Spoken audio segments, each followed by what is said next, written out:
they're doing the 3-way qualifiers for Money in the Bank.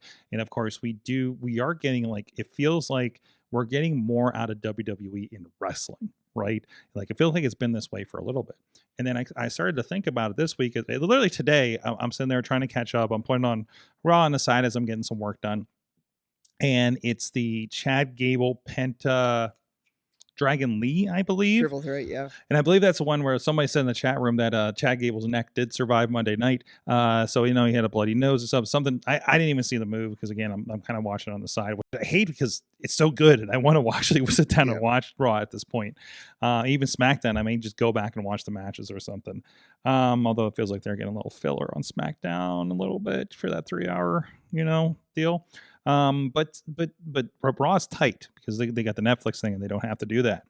But I was like, okay, these guys are going pretty hard. Nice lucha matches. There was a 6-man or 8-man tag about a month ago that I thought was the most bonkers thing I've ever seen in WWE. They were doing a lucha match like crazy. It's almost like they were preparing for some worlds to collide. Yeah, exactly. Yeah, imagine like they're announcing the people out there coming to this Worlds Collide situation with AAA, and it's just like, man, it's like, hey, let these guys go. And honestly, I don't think they've let these guys go. They let them do a couple cool things, but I feel like there were handcuffs on the luchadors to be luchadors, like, for, like, obviously Rey Mysterio is the damn king of this thing. Again, another guy who's, if you look at Halloween Havoc against Eddie versus 10 years later versus 10 years later, obviously there's been an evolution and adapting to the guys getting older. It's going to happen. He's had how many knee surgeries? I think it is.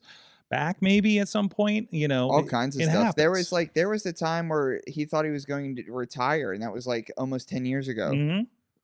But I started thinking about, like, why are they going so hard for it? First of all, you don't see week to week a lot of guys anymore.